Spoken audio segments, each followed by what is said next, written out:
दोस्तों आज हम पढ़ेंगे उदारवादी व राष्ट्रवादी। तो आप देखेंगे उदारवादियों ने 1905 तक का समय है। उदारवादी नेता कौन है? दादा भाई नौरोजी, व्योमेश चंद्र बनर्जी, बदरुद्दीन तैयब जी, गोपाल कृष्ण गोखले, महादेव गोविंद रानडे, सुरेंद्रनाथ बनर्जी, फिरोज शाह मेहता, रमेश चंद्र दत्त, सुब्रमण्यम अय्यर, शिशिर कुमार घोष।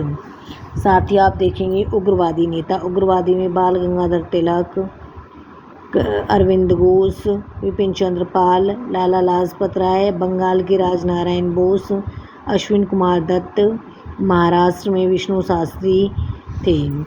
बाल गंगाधर तिलक के बारे में आप देखेंगे, बाल गंगाधर तिलक को बेताज बादशाह बोला जाता है, जो उनको उपाधि मिली थी, और इनका उपनाम है लोकमान्य बेताज बादशाह। तो इसमें आप देखेंगे स्वराज्य मेरा जन्म सिद्ध अधिकार है और मैं इसे लेकर रहूँगा। गणपति उत्सव उन्होंने 1893 में मनाना स्टार्ट किया था। शिवाजी समारोह 1895 में मनाना स्टार्ट किया था। बाल गंगाधर तिलक ने 2 समाचार पत्र निकाले थे, मराठा और केसरी। मराठा अंग्रेजी भाषा में और केसरी मराठी भाषा में। 1896-97 में महाराष्ट्र में कर न देने के कारण इन्होंने क्या किया? आंदोलन चलाया। 1908 में केसरी में प्रकाशित जो तथ्य थे उनके आधार पर इन्हें जेल में भेज दिया गया और मांडले जेल में इन्होंने गीता रहस्य नामक पुस्तक लिखी। उसके साथ आप देखेंगे लाला लाजपत राय। लाला लाजपत राय को शेर पंजाब के नाम से जाना जाता है। पंजाब केसरी की इन्हें उपाधि दी गई थी। इन्हें पंजाब केसरी की उपाधि दी गई थी। दी पीपल और वंदे मातरम उर्दू दैनिक समाचार पत्र हैं, और दी पीपल आपकी देखेंगे अंग्रेजी साप्ताहिक प्रकाशन, और वंदे मातरम उर्दू दैनिक समाचार पत्र है। फिर है विपिन चंद्र पाल। विपिन चंद्र पाल ने न्यू इंडिया समाचार पत्र प्रकाशित किया। 1905 में बंगाल विभाजन हुआ। 1907 के सूरत अधिवेशन में तिलक और उसके साथी कांग्रेस से अलग हो गए और कांग्रेस का बंटवारा हो गया। कब हो गया? 1907 में। 16 अक्टूबर 1905 को शोक दिवस मनाया गया। 1911 में बंगाल विभाजन रद्द किया गया।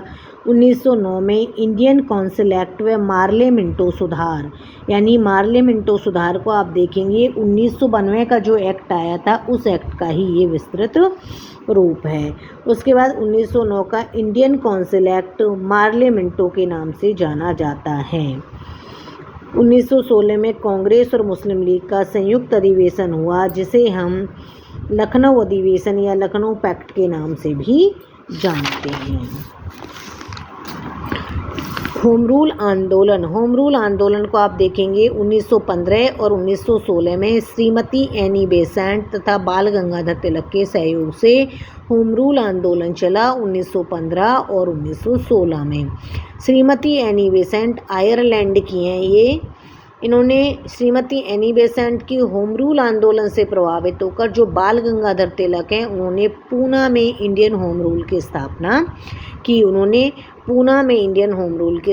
की। होम रूल लीग को भी आप देखेंगे तो होम रूल से प्रभावित होकर एनी बेसेंट ने 1916 में मद्रास में होम रूल लीग की स्थापना की।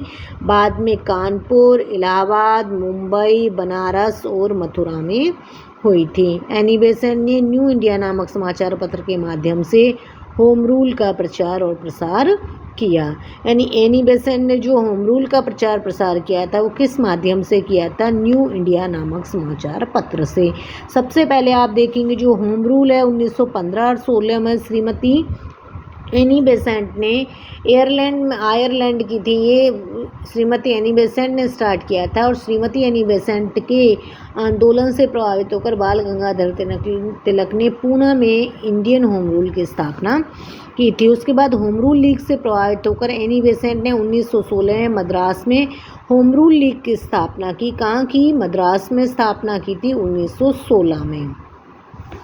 और न्यू इंडिया समाचार पत्र के माध्यम से होम रूल का प्रचार प्रसार किया था। मद्रास में सबसे पहले स्थापना हुई और धीरे धीरे ये कानपुर, इलाहाबाद, मुंबई, बनारस आदि जगह पर भी इन्होंने अपना प्रचार प्रसार किया।